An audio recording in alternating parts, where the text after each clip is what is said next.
Formula ఈ race కేసులో Greenko MD విచారణ చెల్లమిశెట్టి అనిల్ను ప్రశ్నించిన ఏసీబీ ఏస్ నెక్స్ట్ జెన్ పుట్టుక అంతర్ధానం వెనుకొన్న సంగతి ఏమిటన్న దానిపై విచారణ.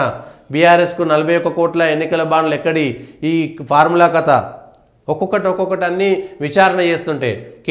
కేటీఆర్ నేను విచారణకు సిద్ధంగా ఉన్నా, ఎన్నిసార్లైనా విచారణకు వస్తా, ఒక్కసారి పోయి రాగానే ఎన్నికల విచారణ చేయగానే ఇక నాకు ఏమి ఇబ్బంది లేదనేటువంటి మాట అనుకున్నారు కేటీఆర్ గారు. కానీ వీళ్ళందరూ కూడా అసలు ఏస్ నెక్స్ట్ జెన్ అనేటువంటిది ఆ ఫార్ములా రేసుకు సంబంధించినటువంటి కొద్ది నెలల ముందే ఎందుకు పుట్టింది, ప్రపంచంలో ఏమి లేనట్టుగా వాళ్ళకు మాత్రం ఎందుకు స్పాన్సర్షిప్ ఇచ్చిర్రు, స్పాన్సర్షిప్ ఒకటేసారి రేస్ నిర్వహించినాక ఎందుకు రద్దు చేసుకున్నారు,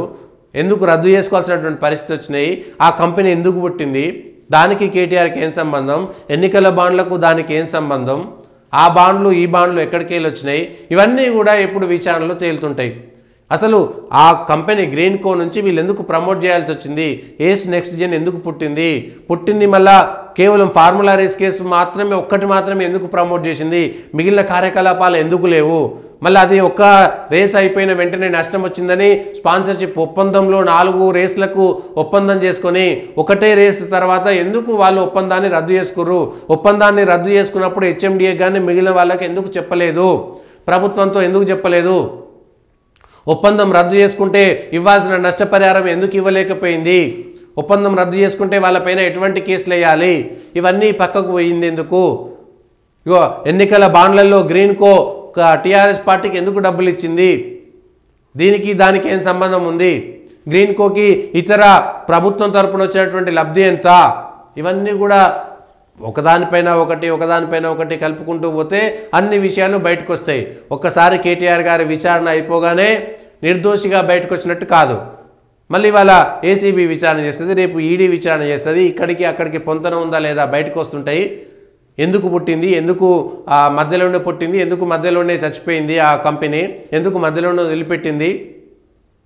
4 ఏళ్ల ఒప్పందాన్ని ఎందుకు మధ్యలోనే రద్దు చేసుకుంది, రద్దు చేసుకునేటువంటి ఒప్పందంలో ఉన్నటువంటి వాటిని అన్నింటినీ పూర్తి చేసిందా లేదా, ఇవన్నీ అంశాలు కూడా బయటకు వస్తాయి. ఒక్కొక్కటి ఒప్పందానికి 15 రోజుల ముందు 10 కోట్ల బాండ్లు, కేటీఆర్తో అనిల్కు స్నేహం ఉందంటున్న కాంగ్రెస్, స్నేహం ఉందా లేదా పక్కన పెడితే ఉన్నా లేకపోయినా ఆ ఒప్పందాలు ఎందుకు వచ్చినాయి, ఒప్పందాలకు ముందు ఎందుకు ఎన్నికల బాండ్లు కొనుక్కున్నారు,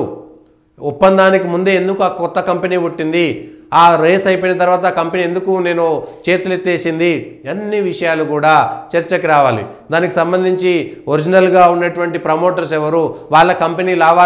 లావాదేవీలు ఏంటి, ఆ కంపెనీకి ప్రమోట్ చేసినటువంటి కంపెనీకి, కొత్తగా పుట్టినటువంటి కంపెనీకి, కేటీఆర్కి, అదేవిధంగా విదేశాల్లో ఉన్నటువంటి వాళ్ళకి, ఆ మనుషులకి ఇతరత్ర లావాదేవీలు ఏమున్నాయి, వ్యాపార లావాదేవీలు ఏమున్నాయి, అక్కడ ఎవరు పెట్టుబడులు పెట్టిరు, అన్ని విషయాలు బయటకు రావాలి.